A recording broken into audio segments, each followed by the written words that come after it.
विद्यार्थी मित्रांनो, आज आपण आपल्या इयत्ता 10वीच्या मराठी विषयाच्या पाठ्यपुस्तकातील 12वी कविता कवी इंद्रजित भालेराव यांनी लिहिलेली ही कविता याचा आपण आज अभ्यास करणार आहोत। कवी इंद्रजित भालेराव यांचा परिचय आपण करूनच घेणार आहोत, पण तत्पूर्वी थोडक्यात आपण त्यांची माहिती घेऊ।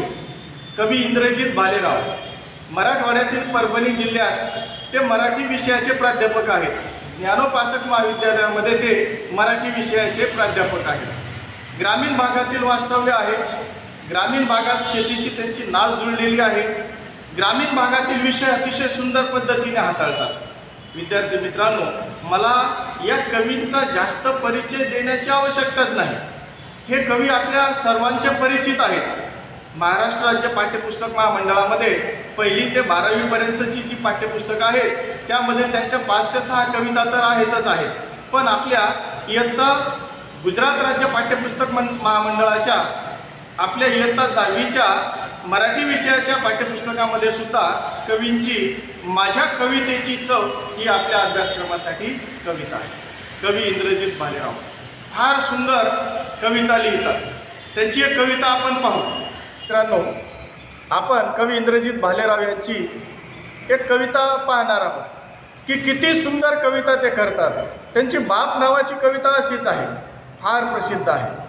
शेतामध्ये माझी खोप तिला बोराटीची जाप, तिथं राबतो कष्ट तो माझा शेतकरी बाप। शेतामध्ये माझी खोप तिला बोराटीची जाप, तिथं राबतो कष्ट तो माझा शेतकरी बाप। लेतो अंगावर चिंध्या खातो मिरची भाकर, लेतो अंगावर चिंध्या खातो मिरची भाकर, काडी ऊसाची पाचट जगा मिळाया साखर। काडी ऊसाची पाचट जगा मिळाया साखर। काटा त्याच्याच का पायी, काटा त्याच्याच का पायी, काय केलं त्यानं पाप। काटा त्याच्याच का पायी, काय केलं त्यानं पाप। बाप फोडीतो लाकड, माय पेटविते चुला। बाप फोडीतो लाकड, माय पेटविते चुला। त्या चुल्यावरच्या भाकरीची काय चव सांगू तुला। त्या चुल्यावरच्या भाकरीची काय चव सांगू तुला। आम्ही कष्टाचंच खातो, आम्ही कष्टाचंच लेतो। अशी कवी इंद्रजित भालेराव यांची सुंदर काव्यरचना आहे। अशा फार सुंदर सुंदर कविता त्यांनी रचलेल्या आहेत। ग्रामीण भागातील एक कवी आहेत। विद्यार्थी मित्रांनो, अशीच एक सुंदर कविता माझ्या कवितेची चव आपल्या आज अभ्यासक्रमासाठी आहे, त्याचा आज आपण अभ्यास करणार आहोत। चला तर पाहूया कवीची सुंदर कविता माझ्या कवितेची चव। विद्यार्थी मित्रांनो, आज आपण आपल्या इयत्ता 10वीच्या मराठी विषयाच्या पाठ्यपुस्तकातील 12वी कविता माझ्या कवितेची चव या कवितेचा आज आपण अभ्यास करणार आहोत। कवी इंद्रजित भालेराव या कवितेचे कवी आहेत। या कवितेचा साहित्य प्रकार ग्रामीण कविता असा आहे। कवी इंद्रजित भालेराव यांचा आपण सर्वप्रथम परिचय पाहून घेऊ, यानंतर आपण आपल्या कवितेच्या अभ्यासाला सुरुवात करूया। कवी इंद्रजित भालेराव यांचा जन्म 1962चा। प्राध्यापक इंद्रजित भालेराव हे आजच्या काळातील कृषी संस्कृतीचा गौरव गाणारे लोककवी म्हणून प्रसिद्ध आहेत। ते परभणी येथील ज्ञानोपासक कॉलेजमध्ये मराठी विषयाचे प्राध्यापक आहेत। पीक पाणी, आम्ही काबाडाचे धनी, दूर राहिला गाव, रानमळ्याची वाट इत्यादी अनेक काव्यसंग्रह त्यांनी लिहिले आहेत। त्याशिवाय विपुल गद्य वाङ्मयही त्यांनी लिहिले आहे। तर अशा त्यांच्या वाङ्मय सेवेला अनेक पुरस्कारही मिळाले आहेत। त्यांच्या कवितेवर लोकसंगीताचा दाट ठसा असलेला दिसतो। त्यांच्या या कवितेची चव या कवितेतून ते आपल्याला कवी मनाचा शेतकरी म्हणून भेटतात। विद्यार्थी मित्रांनो, कवी इंद्रजित भालेराव यांनी लिहिलेली कविता माझ्या कवितेची चव। कवी आपल्या कवितेमध्ये म्हणतात की माझ्या कवितेला यावा शेणामातीचा दरवळ, तिने करावी जतने काट्याकुट्यात हिरवळ। माझ्या कवितेला यावा शेणामातीचा दरवळ, तिने करावी जतने काट्याकुट्यात हिरवळ। माझ्या कवितेची चव या कवितेमध्ये शेतमातीचा सुगंध असतो. ग्रामीण भागातील गायी, गोठ्यातील शेणमातीचे वर्णन आलेले असते. त्याचबरोबर शेत आणि शेतातील बांधावर रस्त्याच्या कडेला जे शेत असतं त्या शेताच्या कडेला बांधावर कुंपण लावलेलं असतं. त्या कुंपणाचं वर्णन, त्या कुंपणामध्ये आलेल्या हिरव्यागार गवताचं वर्णन आणि कुंपणामध्ये काट्याकुट्याच्या कुंपणामध्ये उगवलेल्या हिरव्या गवताचं हिरवळीचं वर्णन असतं. शेताच्या कडेला आपण आत्ताच मी सांगितलं विद्यार्थी मित्रांनो की बांधावर शेतकरी काय करतो, जी आपली काटेरी बाभळ असते त्या काटेरी बाभळीचं कुंपण लावत असतो. शेतामध्ये अतिशय सुंदर पीक आलेलं असतं. मोत्यासारखे दाणे त्या पिकांना लागलेले असतात. असं सुंदर आलेलं पीक जनावरांनी शेतामध्ये येऊन खाऊ नये, त्याची नासधूस करू नये म्हणून शेतकरी काय करतो, बांधावर या काटेरी बाभळीचं कुंपण लावत असतो. परंतु कवींनी किती सुंदर पद्धतीनं हा विषय हाताळलेला आहे पहा. त्या कुंपणामध्ये जे हिरवं गवत उगवून आलेलं असतं तिथं जनावरं जातच नाहीत. गाई म्हशी तिथं जाऊ शकत नाही, त्यांना काटे टोचतील त्याच्या तोंडाला. पण ते गवत जे आलेलं असतं त्या सौंदर्याचं वर्णन कवीने आपल्या कवितेमध्ये केलेलं आहे.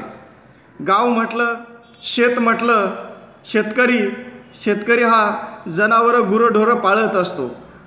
गुरंढोरं त्यांचा गोठ्यामधील शेण आणि त्या शेणाचं जो काही सुगंध येत असतो, जो वास येत असतो त्याचं वर्णन, त्याचबरोबर शेतातील माती, त्याचा सुगंध अतिशय सुंदर पद्धतीने कवीने या ठिकाणी त्याचं वर्णन केलेलं आहे. तिने जतन करावी काट्याकुट्यात हिरवळ. असे हे ग्रामीण भागातील कवी आहेत. कवी इंद्रजित भालेराव. संपूर्ण आयुष्य त्यांचं ग्रामीण भागातच गेलेलं. विद्यार्थी मित्रांनो, त्यांच्या परिचयामध्ये आताच आपण पाहिलं की मराठवाड्यातील परभणी जिल्ह्यामध्ये ते ज्ञानोपासक महाविद्यालयात मराठी विषयाचे प्राध्यापक आहेत. अतिशय सुंदर कविता ते करतात. ग्रामीण भागातील मातीशी त्यांची नाळ जुळलेली आहे. सुंदर पद्धतीने हा विषय ते हाताळतात. ग्रामीण भागातील शेतकरी, त्याचबरोबर शेतामध्ये मशागत करण्यासाठी लागणारी अवजारं असतील, गाई म्हशी असतील, ग्रामीण जीवन असेल, ग्रामीण लोकांची भाषा असेल, त्याचबरोबर शेतीशी निगडीत असलेले सर्व विषय अतिशय सुंदर पद्धतीनं ते हाताळतात. या ठिकाणी सुद्धा कवी काय म्हणतात, शेणा मातीचा दरवळ तिने करावी जतने काट्याकुट्यात हिरवळ. म्हणजे बांधावर असणाऱ्या काटेरी कुंपणाचं वर्णन, त्यामध्ये उगवलेल्या सुंदर हिरवळीचं वर्णन, त्याचबरोबर शेणाचा वास, मातीचा सुगंध, या सर्वाचं वर्णन अतिशय सुंदर पद्धतीने ते करतात. की माझ्या कवितेची चव या प्रकारची असते. माझ्या कवितेमध्ये या गोष्टींचं सुद्धा वर्णन असतं, असं कवी या ठिकाणी सांगण्याचा प्रयत्न करतात. पुढे कवी इंद्रजित भालेराव म्हणतात की माझ्या कवितेचे बोल काळ जातला बोलावा, उन्हाळ्यात खापराला जसा असो तो ओलावा. माझ्या कवितेने बोल, इथं कवीला असं म्हणायचं आहे की माझ्या कवितेचे बोल म्हणजे माझ्या काळजातला बोलावा आहे. उन्हाळ्यात खापराला जसा असो तो ओलावा. माझ्या कवितेचे बोल हृदयातून निघालेले असतात, सत्य परिस्थिती सांगणारे असतात. माझ्या कवितेचा विषय, त्याचे बोल, तिची भाषा हृदयाला स्पर्शणारी, हृदयाला जाऊन भिडणारी आहे. उन्हाळ्यामध्ये शेतकऱ्याचा आपण जो फ्रीज म्हणतो, ग्रामीण भागातील फ्रीज आपण ज्या म्हणून ओळखला जातो, तो म्हणजे शेतकऱ्याचा माठ असतो, खापराचा माठ असतो. कुंभाराने तो बनवलेला असतो. तो माठ त्यात पाणी भरल्यानंतर तो झिरपतो, झिरपल्यामुळे पाणी थंड लागतं. त्याप्रमाणे माझी कविता आहे, जी माणसाच्या अंतःकरणापर्यंत, हृदयापर्यंत जाऊन भिडते आणि मन शांत करणारी अशी ही माझी, माठातल्या थंड पाण्याप्रमाणे असणारी ही माझी कविता आहे, जी अंतःकरणापर्यंत जाऊन भिडत असते. हृदयाला पाझर फोडणारी माझी कविता आहे. शेतकऱ्याच्या दुःखाला वाचा फोडणारी अशी माझी कविता आहे. वस्तुस्थिती सांगणारी अशी माझी कविता आहे. असं सुंदर वर्णन कवी या ठिकाणी करतात. की माझ्या कवितेचे बोल काळ जातला बोलावा, उन्हाळ्यात खापराला जसा असतो ओलावा. पुढे कवी इंद्रजित भालेराव आपल्या कवितेमध्ये म्हणतात, असो काळा सावळाचा माझ्या कवितेचा रंग, असो काळा सावळाचा माझ्या कवितेचा रंग, गोऱ्या गोमट्या कपाळी बुका अबिराच्या संग, गोऱ्या गोमट्या कपाळी बुका अबिराच्या संग. माझ्या कवितेचा रंग काळा सावळाचा आहे, म्हणजे माझ्या कवितेमध्ये माझी काळी आई, माझा काळा बाप, माझं काळं शेत, माती, चिखल, शेण, दगड, धोंडे, बैलगाडी इत्यादीचं वर्णन माझ्या कवितेमध्ये आहे. बघा किती सुंदर पद्धतीने कवींनी हा विषय सुद्धा इथे हाताळलेला आहे. असो काळा सावळाचं माझ्या कवितेचा रंग. कवी इथे म्हणतात की शेतामध्ये राबणारा जो शेतकरी असतो, उन्हाची पर्वा करत नाही, पावसाची पर्वा करत नाही, त्याला फक्त मेहनत करणं, कष्ट करणं हेच माहीत असतं. उन्हामध्ये राबल्यानंतर त्याचा रंग काळा पडतो. शेतकऱ्याची जी पत्नी, तिचाही रंग काळाच असतो, कारण त्यांना फक्त कष्ट करायचं माहीत असतं. म्हणून कवी म्हणतात की माझ्या कवितेचा जो विषय आहे तो काळा सावळाच आहे, माझ्या कवितेचा रंग जो आहे तो काळा सावळाच आहे. माझ्या कवितेचा रंग काळा आहे, परमेश्वराचा रंग काळा आहे. म्हणजेच माझ्या कवितेमध्ये साक्षात विठ्ठलाच्या पांडुरंगाचं आणि पांडुरंगाच्या मस्तकावर असणाऱ्या अंबीर बुक्याचं वर्णन असतं. विठुरायाच्या भेटीसाठी पायी जाणाऱ्या वारकऱ्यांचं वर्णन असतं. त्याच्या कपाळी लावलेल्या अंबीर आणि काळ्या बुक्याचंही वर्णन असतं. अशी माझी कविता आहे. कवी म्हणतात की माझ्या कवितेची चव, माझ्या कवितेमध्ये पंढरपूरच्या विठ्ठलाचंही वर्णन असतं. आषाढी आणि कार्तिकी वारीसाठी पंढरपूरच्या विठ्ठलाच्या दर्शनासाठी निघालेल्या वारकऱ्यांचंही वर्णन असतं. वारकऱ्यांच्या कपाळी लावलेल्या गुलाल आणि बुक्याचंही वर्णन असतं. आंबीर आणि बुक्याचंही वर्णन असतं. म्हणजे किती बारीक विषय कवींनी या ठिकाणी घेतलेला आहे. ग्रामीण भाग आणि ग्रामीण भागातील संस्कृती, ग्रामीण भागातील लोक, त्यांचे बारीक बारीक विषय त्यांनी आपल्या कवितेमध्ये हाताळलेला आहे. संपूर्ण महाराष्ट्राचं आराध्य दैवत म्हणजे पंढरपूरचा विठ्ठल. पंढरपूरच्या विठ्ठलाचंही आपल्या कवितेमध्ये वर्णन करतात. विठ्ठलाच्या कपाळी लावलेल्या अंबीर आणि काळ्या बुक्याचंही वर्णन किती सुंदर पद्धतीने हा विषय ते आपल्या कवितेमध्ये घेतात. विद्यार्थी मित्रांनो, असे कवी इंद्रजित भालेराव आहेत. ग्रामीण भागात वास्तव्य असल्यामुळे खेड्यापाड्यातील लोक, त्यांचं राहणं, त्यांचं जीवन जगणं, त्यांचं खेड्यामध्ये शेतामध्ये कष्ट त्याचबरोबर अंगातून निघणाऱ्या घामांच्या धारा, अतिशय असे विषय ते खुबीदारपणे सुंदर पद्धतीने आपल्या कवितेमध्ये ते वर्णन करत असतात. पुढे कवी इंद्रजित भालेराव आपल्या कवितेमध्ये म्हणतात की माझ्या कवितेचा हात असो ओबड धोबड, माझ्या कवितेचा हात असो ओबड धोबड, नांगरल्या मातीवानी नाव काळीज उघड. माझ्या कवितेचा हात असो ओबड धोबड, नांगरल्या मातीवानी नाव काळीज उघड. कवी इंद्रजित भालेराव आपल्या कवितेमध्ये असं म्हणतात की माझी कविता ओबड धोबड आहे, बेढब आहे, वेडी वाकडी आहे. म्हणजेच प्रमाण भाषेत नाही, शुद्ध मराठीमध्ये नाही, तिची भाषा साधीसुधी आहे. माझ्या शेतात काम करणाऱ्या खेड्यातील लोकांची बोली भाषा आहे, ग्रामीण भाषा आहे. तिच्यामध्ये दिखाऊपणा नाही.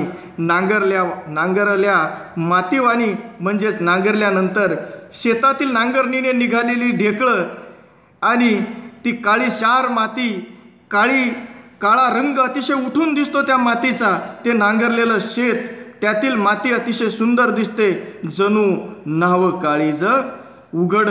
आंघोळ केल्यानंतर शरीर स्वच्छ आणि सुंदर दिसतं. त्याप्रमाणे माझी कविता सुंदर आहे, नांगरल्या मातीवाणी आहे, स्वच्छ सुंदर शेतातल्या नांगरलेल्या काळ्या मातीसारखं सौंदर्य माझ्या कवितेचं आहे.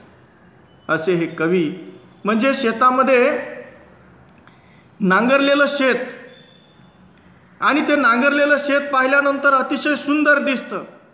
शेतात उभं पीक आलेलं असतं, त्याची कापणी झाल्यानंतर शेतकरी मशागतीची कामं त्याच्यामध्ये नंतर करत असतो, नांगरणी करत असतो बैलाच्या साह्याने. जुन्या काळामध्ये 4 बैली, 6 बैली, 8 बैली असे नांगर असायचे आणि जितके जास्त बैल आणि तो मोठा नांगर असायचा, त्यामुळे शेत अतिशय चांगल्या पद्धतीने नांगरून निघायचं. 4-4, 5-5, 10-10, 15-15 महिना शेतामध्ये नांगरणी चालू असायची आणि नांगरल्यानंतर ती नांगरट शेतात निघालेली ती ढेकळं आणि ती माती अतिशय सुंदर दिसते. तशी माझी ही कविता आहे. माझ्या कवितेचं या मातीसारखं सौंदर्य माझ्या कवितेचं आहे असं कवी म्हणतात. पुढे कवी म्हणतात, खारी आंबट तुरट माझ्या कवितेची चव. खारी आंबट तुरट माझ्या कवितेची चव, उर फोडून या माझा तिने पोटातून यावं. उर फोडून या माझा तिने पोटातून यावं. खारी आंबट तुरट माझ्या कवितेची चव. कवी इंद्रजित भालेराव म्हणतात की माझ्या कवितेची चव खारट आहे, आंबट आहे, तुरट आहे. म्हणजेच एकंदरीत कवीला इथे असं म्हणायचं आहे की सगळेच विषय माझ्या कवितेमध्ये आलेले असतात. संपूर्ण ग्रामीण परिसर माझ्या कवितेमध्ये दिसत असतो. ग्रामीण भागातील प्रत्येक विषय माझ्या कवितेमध्ये आलेला आहे. कवी म्हणतात की माझी कविता आंबट आहे, तुरट आहे, खारट आहे. ग्रामीण भाग, शेती, शेतातील गुरंढोरं, शेतातील कुंपण, शेणमाती, ग्रामीण भाषा, बैल, शेताची मशागत करण्यासाठी असणारी बैलगाडी, शेतातील पिकं, शेतातील पाणी, तळे, ओढा, नदी, नाले, झरे, डोंगर, बोलीभाषा, पंढरपूरच्या विठ्ठलाचं, वारकऱ्यांचं, वारीसाठी जाणाऱ्या वारकऱ्यांचं इत्यादी वर्णन माझ्या कवितेमध्ये आलेले आहे. माझी कविता अंतःकरणातून, हृदयातून निर्माण झालेली आहे. आपलीशी वाटते, आपल्या माणसाशी वाटते, आपल्याशी निगडीत असते, हृदयापर्यंत भिडणारी असते, काळजाला भिडणारी असते, अशी ही माझी कविता आहे. कवी म्हणतात की माझ्या कवितेची चव ही अशी आहे, आंबट आहे, खारट आहे, तुरट आहे. याचा अर्थ असा आहे. ग्रामीण भागातील संपूर्ण परिसर, संपूर्ण विषय त्यांनी या ठिकाणी हाताळलेला आहे. आपण कवितेचा अभ्यास करत असताना त्यामध्ये पाहिलंच, उर फोडून या तिनं पोटातून यावं. विद्यार्थी मित्रांनो, माझी कविता जी आहे ती हृदयापर्यंत जाऊन भिडणारी आहे, अंतःकरणातून निघालेली माझी कविता आहे. शेतकऱ्याचं दुःख, शेतकऱ्याच्या दुःखाला वाचा फोडणारी, की शेतकरी मेहनत करत असतो, कष्ट करत असतो, घाम गाळत असतो, रात्रंदिवस काबाड कष्ट तो करत असतो. उभ्या जगाचा पोशिंदा त्याला म्हटलं जातं. त्याने जर शेतात काम केलं, मेहनत केली, तर आपल्या शहरात राहणाऱ्या लोकांना अन्न खायला मिळेल. संपूर्ण भारतातल्या, मी तर म्हणेल संपूर्ण जगातल्या लोकांना अन्नधान्याचा पुरवठा हा शेतकरी करत असतो. पण त्याची परिस्थिती फार गरीब असते. खूप मेहनत करूनसुद्धा त्याच्या हातामध्ये थोडंफार त्याचं जे काही मोल आहे ते राहत नाही. आणि शेवटी त्याला कर्जबाजारी व्हावं लागतं आणि फाशी घेऊन मरायची वेळ त्याच्यावर येते. म्हणजे एकदम शेतकऱ्याच्या दुःखाला वाचा फोडणारी अशी माझी कविता आहे. ग्रामीण भाग, शेतातील पिकं, बांधावर लावलेलं काटेरी कुंपण, गुरं, डोरं, गाई, म्हशी, ग्रामीण भागातील लोकांचं राहणीमान, त्यांची भाषाशैली, अतिशय लहान लहान गोष्टींचं वर्णन कवी म्हणतात माझ्या कवितेमध्ये आहे. माझी अशी ही आंबट, खारट, तुरट अशी ही कविता आहे की जी हृदयाच्या गाभाऱ्यातून निघणारी, पोटातून निघालेली अशी माझी कविता आहे. शेतकऱ्याच्या दुःखाचं वर्णन करणारी अशी ही माझी कविता आहे. अशी ही सुंदर कविता इंद्रजित भालेरावांची आहे. कवी इंद्रजित भालेराव यांच्या कवितेमध्ये जे खेड्यातील माणसाशी, शेतीशी, खेड्यातील रीतीभाती आणि त्यातील अडीअडचणींशी, प्रश्नांशी मनाने समरस झाले आहेत. त्यांच्या कवितेवर लोकसंगीताचा, लोककाव्याचा दाट संस्कार आहे. खेड्यातील जीवनाच्या अनुभवातून येणारी ही कविता आहे. म्हणून कवी म्हणतो की त्याच्या कवितेला चव आहे ती शेतातल्या मातीची आणि सुवास आहे तोही मातीचा. असा काळा सावळाचा माझ्या कवितेचा रंग, गोऱ्या गोमट्या कपाळी बुका अबिराच्या संग. या ओळी वाचा.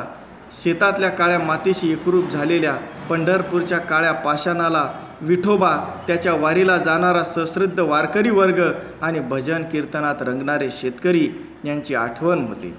आंबीर पांढरा आणि बुका काळा असतो. या दोघांच्या उल्लेखातून महाराष्ट्राच्या श्रद्धेचं निधान असणाऱ्या विठू माऊलीच्या आणि शेतकऱ्याच्या नात्याची दृढता व्यक्त केलेली आहे. यातील ग्रामीण शब्दांचा वापर या कवितेला वेगळे सौंदर्य प्राप्त करून देतो. विद्यार्थी मित्रांनो, ही कविता वाचल्यानंतर आपल्या हृदयापर्यंत जाऊन ही कविता भिडते. कारण आपण शेतकऱ्यांची मुलं आहोत. शेतात किती मेहनत करावी लागते, किती काबाड कष्ट करावं लागतं. पाऊस नाही पडलं तर शेतकऱ्याचं किती नुकसान होतं. कर्ज काढावं लागतं, शेतात पेरणी करावी लागते. मुसळधार पाऊस झाल्यामुळेही शेतकऱ्याचं नुकसान होतं. पाऊस नाही पडला तरी शेतकऱ्याचं नुकसान होतं. शेतात उभं पीक आलं तर चोरटे येतात आणि उभं पीक शेतातलं कापून घेऊन जातात. म्हणजे रात्रंदिवस कशी त्याला मेहनत करावी लागते. उभं पीक आलं तर त्याच्या राखणीसाठी त्याला शेतामध्ये जावं लागतं. पेरणी केल्यानंतर शेताला पाणी देण्यासाठी त्याला रात्रभर शेतात राहून त्या पिकांना शेतामध्ये पाणी द्यावं लागतं. म्हणजे ग्रामीण भागातील एक कवी आहे. शेतकऱ्याशी, शेतीशी, ग्रामीण भागाशी मी सांगितलं याच्या अगोदरच त्यांची नाळ जुडलेली आहे. असे हे कवी इंद्रजित भालेराव आणि त्यांची ही माझ्या कवितेची चव अशी ही त्यांची कविता आहे. विद्यार्थी मित्रांनो, आताच आपण कवी इंद्रजित भालेराव यांची सुंदर कविता माझ्या कवितेची चव याचा अभ्यास केला. कवितेखाली स्वाध्याय आहे. सुरुवातीला प्रश्न पहिला, खालील प्रश्नांची एका वाक्यात उत्तरे लिहा. त्यानंतर प्रश्न दुसरा, खालील प्रश्नांची उत्तरं 2 ते 3 वाक्यात लिहा.